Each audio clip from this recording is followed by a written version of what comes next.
Hillmans Transport Life Rules and Chain of Responsibility presentation. Hillmans Transport believe that all injuries are preventable and that no task is so important that it can't be done safely. What is a chain of responsibility? Drivers and operators have traditionally been the focus of the road laws. However, breaches are often caused by the actions of others. Under the chain of responsibility, complying with transport law is a shared responsibility, and all parties in the road transport supply chain are responsible for preventing breaches.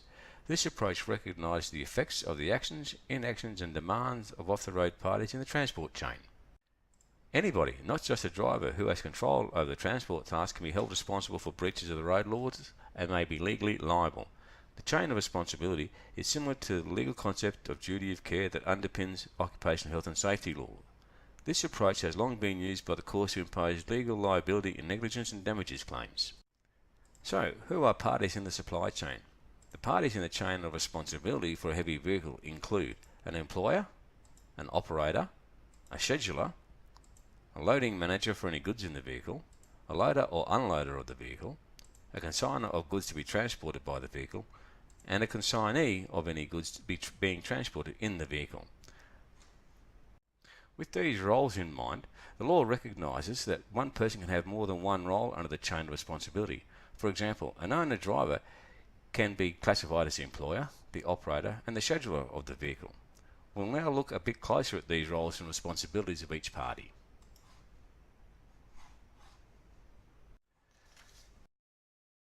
The first role we'll look at is that of the employer.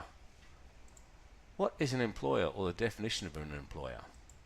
Under the Heavy Vehicle National Law, you are considered an employer if you are responsible for or employ another person responsible for controlling or directing the use of a heavy vehicle, whether or not you are actually present for any of the transport tasks. An employer may be a person or institution and can receive instruction from an executive officer or a prime contractor. However, they still have an obligation to ensure parties in the chain of responsibility comply with the requirements under the Heavy Vehicle National Law. Some key responsibilities may include ensuring that your business practices do not require or encourage drivers to exceed the speed limits, exceed regulated driving hours, fail to meet the minimum rest requirements, drive while impaired by fatigue, heavy vehicles and their loads comply with the relevant mass and dimension requirements, competent employees are recruited who understand the Heavy Vehicle National Law responsibilities, relevant Heavy Vehicle National Law training programs are implemented, appropriate, serviceable and well-maintained loading and restraint equipment is available, suitable and appropriate vehicles and/or combinations are available, systems to manage safety and all requirements and obligations of the Heavy Vehicle National Law are in place. What are the possible penalties for a breach? As an employer, you can be held legally liable for breaches of the Heavy Vehicle National Law, even though you have no direct role in driving or operating a heavy vehicle. If your actions, inactions or demands cause or contribute to an offence, you can be held legally accountable. Penalties and sanctions can range from formal warnings to court-imposed fines and penalties relating to the commercial benefit derived from the offence. The next role we'll look at is that of the operator. What is an operator? Under the Heavy Vehicle National Law, you're generally classified as an operator of a heavy vehicle if you're responsible for controlling or directing the use of a heavy vehicle, whether or not you are actually present for any of the transport tasks. An operator may also include such people, also known as an owner, carrier, transporter, conveyor, shipper, etc.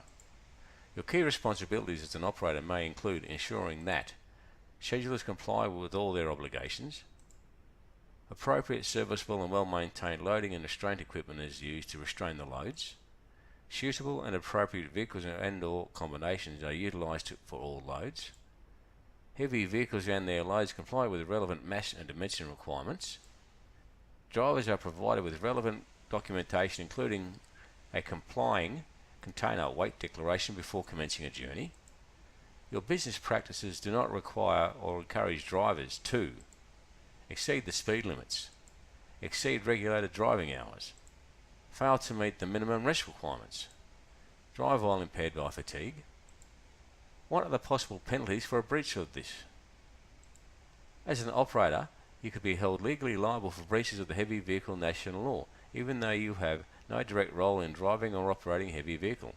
If your actions, inactions or demands cause or contribute to an offence, you can be held legally accountable. Penalties and sanctions can range from formal warnings to court-imposed fines and penalties relating to the commercial benefit derived from the offences.